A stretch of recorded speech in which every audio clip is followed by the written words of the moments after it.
Oh, berarti kalau ada juga pengembang yang nakal, kena sanksi. Ada, kita akuin itu pasti ada ya. Tangerang Raya ini perolehan rumah komersilnya juga cukup baik tinggi, ya? di sini, gitu. Karena sebagai penyangga ibu kota, mereka bisa mensupport ya.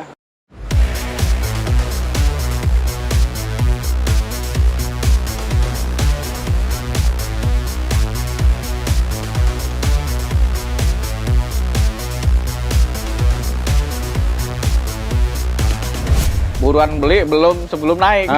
Buruan beli sebelum naik. Rumah makin lama makin tinggi ya. harganya.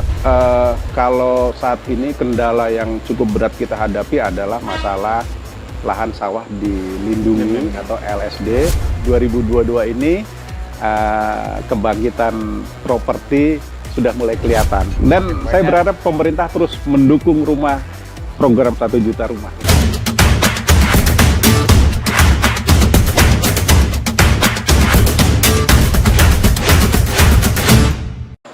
Assalamualaikum warahmatullahi wabarakatuh, Tribuners. Kembali lagi dengan saya Agung Yulianto Wibowo, Content Manager tribunbanten.com.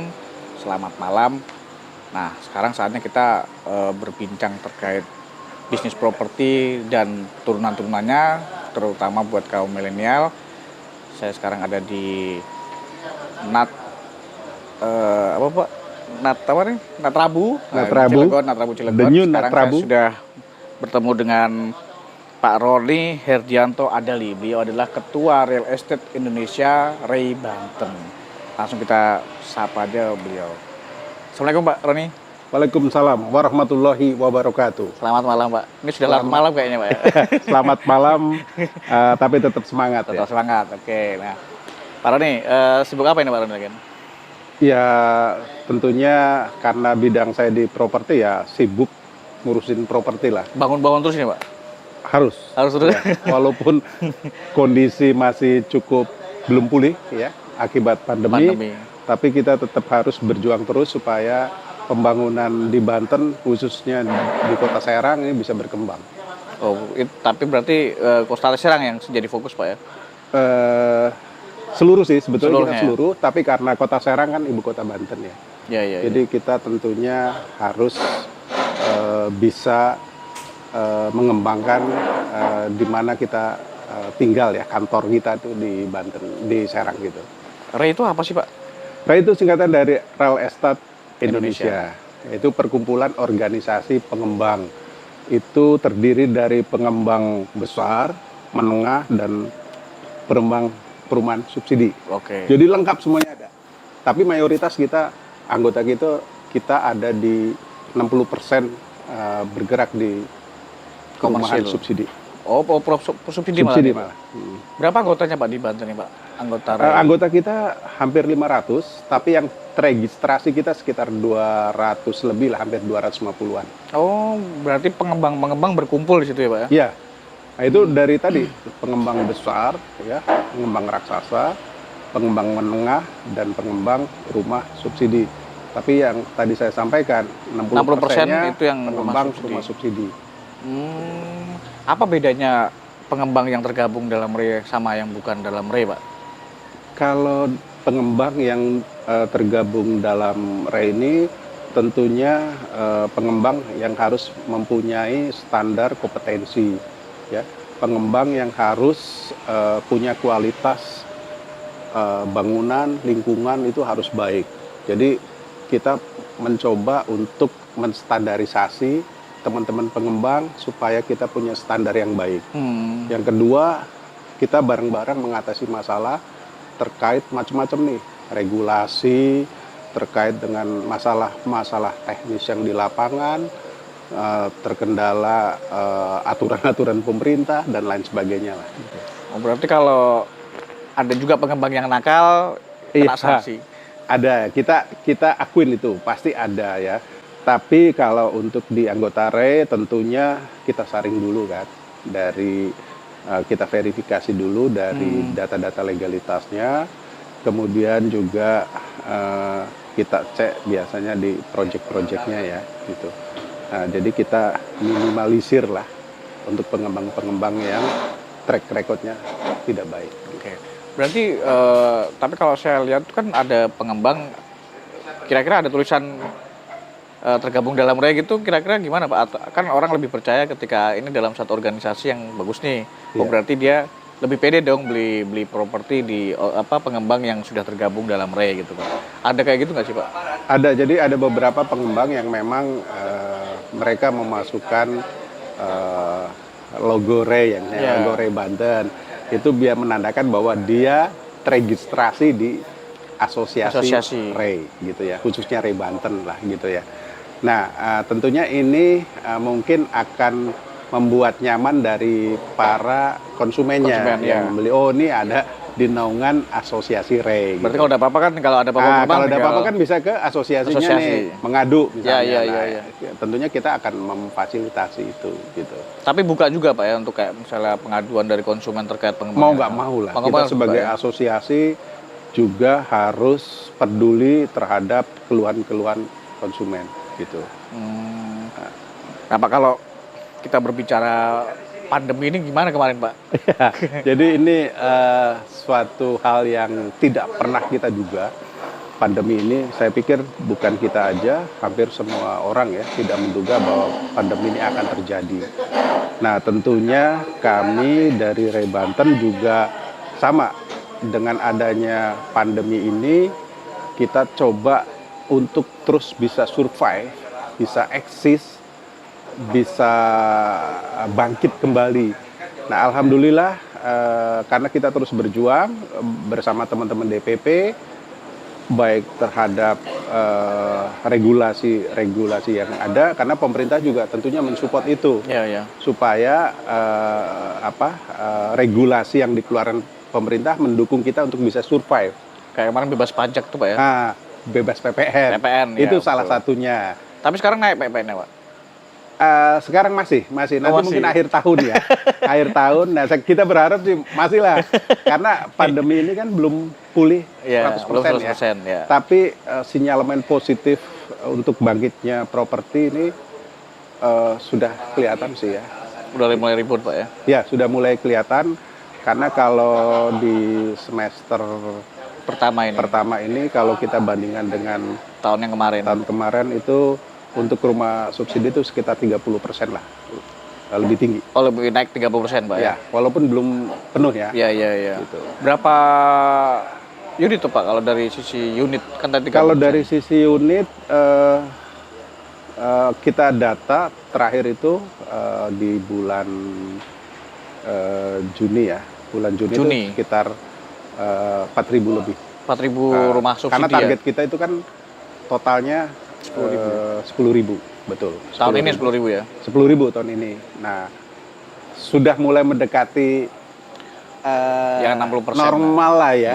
50%-nya kurang lebih 6.000. Iya. Dulu kita kan jomplang banget tahun sebelumnya kan. Tahun kemarin berapa Pak? Nah, tahun kemarin itu sekitar 3.000-an lah. Dari target? Dari target. 10.000 juga? Maksudnya gimana dari target? Target penjualan sama target pembangunan tahun kemarin berapa Pak? Yang semester semester pertama. Semester pertama 2021. Ya itu bedanya 30%. Oh, 30% ya selisihnya gitu. Ya. Oh iya. Nah, berarti itu yang paling banyak di mana Pak penjualan rumah subsidi itu Pak?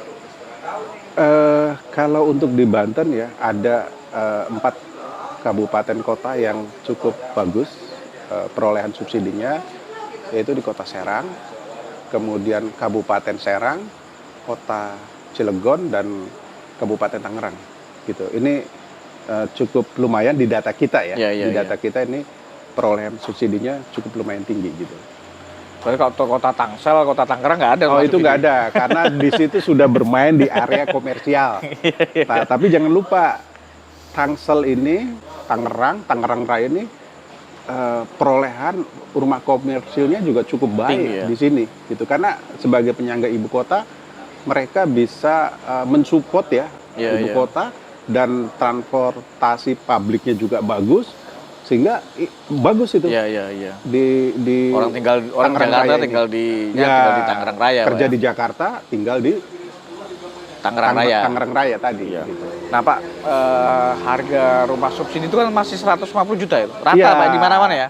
Nah, Di Banten rata kan, Pak? ini yang menjadi masalah kita juga saat ini. Jadi kita sudah 2 tahun tidak naik Tidak rumah naik. subsidi. Nah, tahun ini kita agak berat karena kan kita tahu semua bahwa harga-harga naik, inflasi juga Ya. naik. Nah, teman-teman yang rumah subsidi ini sangat keberatan karena sudah tergerus ya, profitnya sudah tergerus oleh kenaikan harga tadi. Tanah, harga Nah, kita tanah. berharap Kementerian PUPR bisa mengeluarkanlah harga jual baru yang mereka sudah janjikan, yaitu sekitar 7-8% Dari 150 juta. dari 150 juta untuk di Kabupaten Serang, Kota Serang, Kota Cilegon, Lebak, Kabupaten Lebak, Kabupaten Pandeglang. Pandeglang ya. Tapi untuk Tangerang Raya 168. Gitu. Sekarang. Sekarang. Oh, sekarang. Oh, Nah. sekarang Tangerang Raya 168. Berarti Ya. dia bisa naik 7%, 8% dari 168. Iya, betul.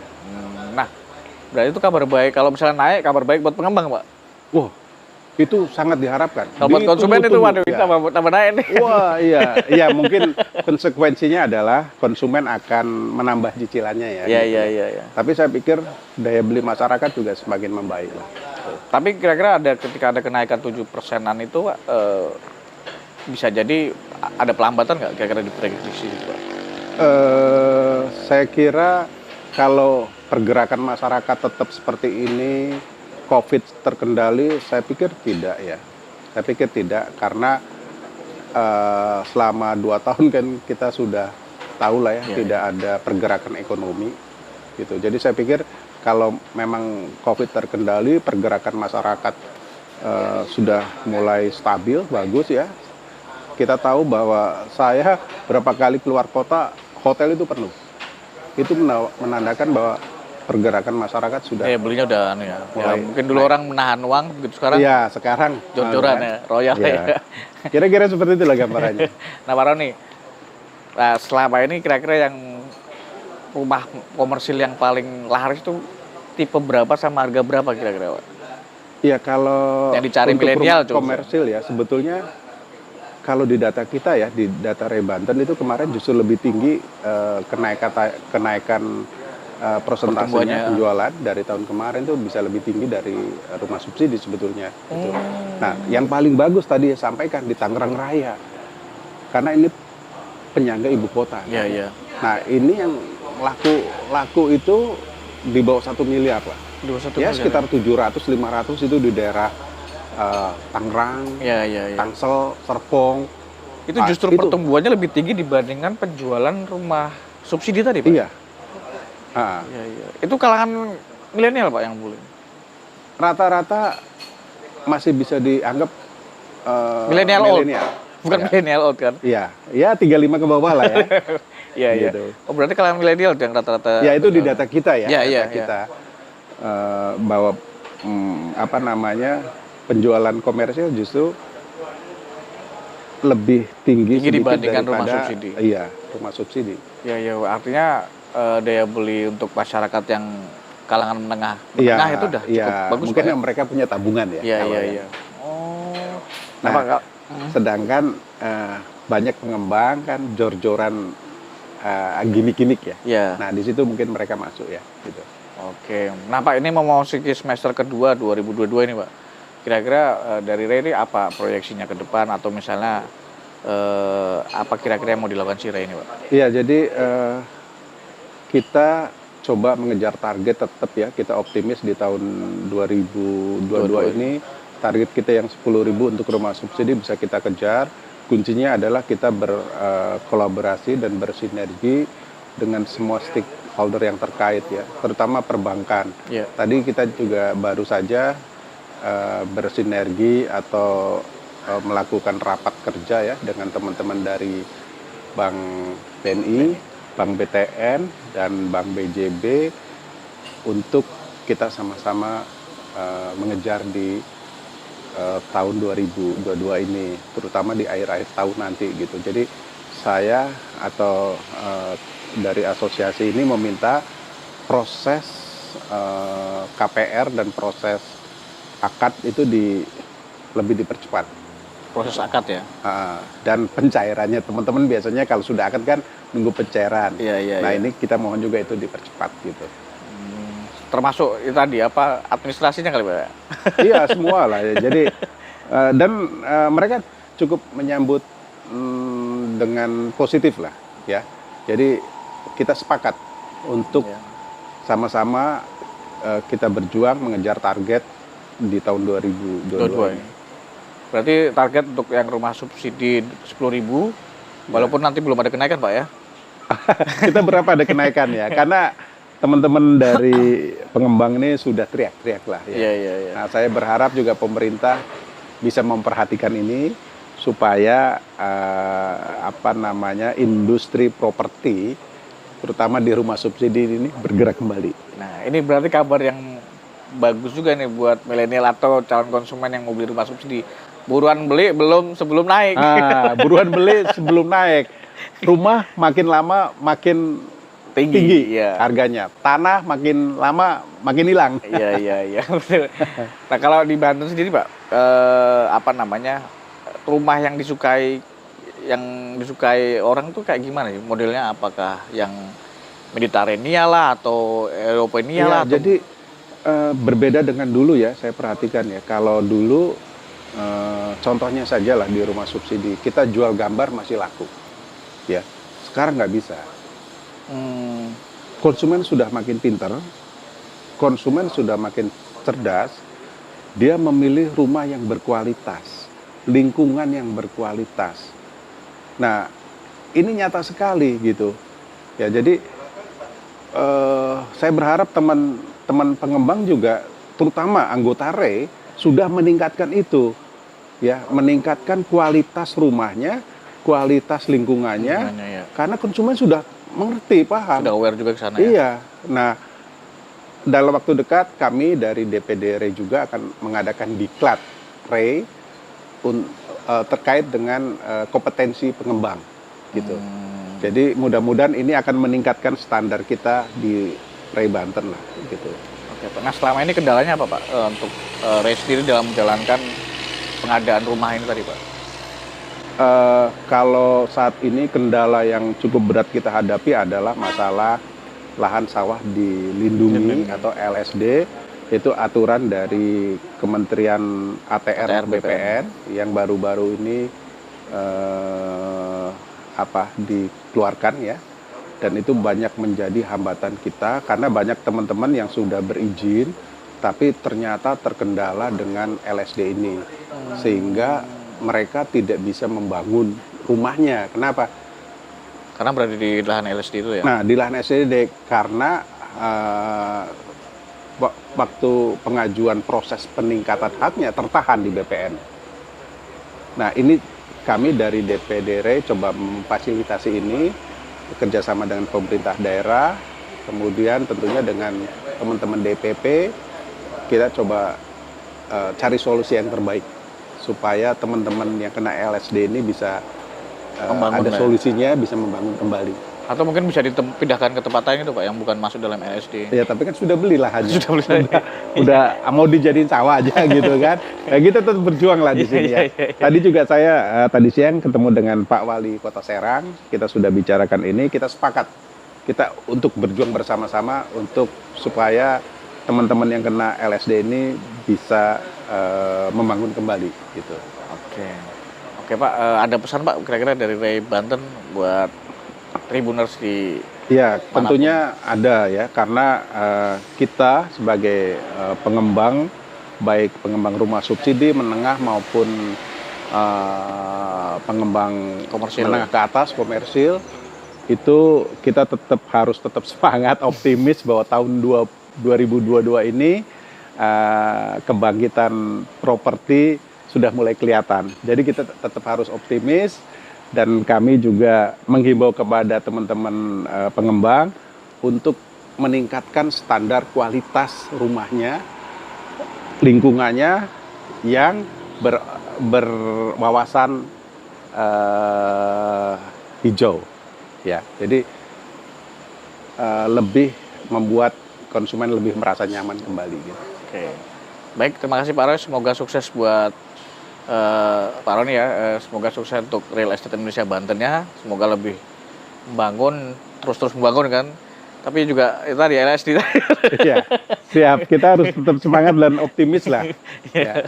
Oke, baik, terima kasih Pak Roni. Semoga rumah subsidi makin banyak juga kan, makin banyak. Makin banyak. serapan Dan makin saya banyak. berharap pemerintah terus mendukung program 1 juta rumah ini. Oke, baik. Itu dia Tribuners, saya sampai ini malam-malam sama Pak Roni nih. Iya, sampai siap, malam siap. Telepon nih. Terima kasih Pak Roni ya, semoga sehat Terima selalu, Pak kasih, Roni. Salam juga buat sama-sama. teman-teman di Ray Banten. Terima kasih juga Tribuners, Siap. teman-teman dari Tribun Ya, yang sudah malam-malam sampai malam nungguin. Terima kasih banyak. siap Pak Roni. Assalamualaikum Pak. Waalaikumsalam Itu warahmatullahi Tribuners, wabarakatuh. perbincangan singkat saya dengan Pak Roni, Ketua Ray Banten.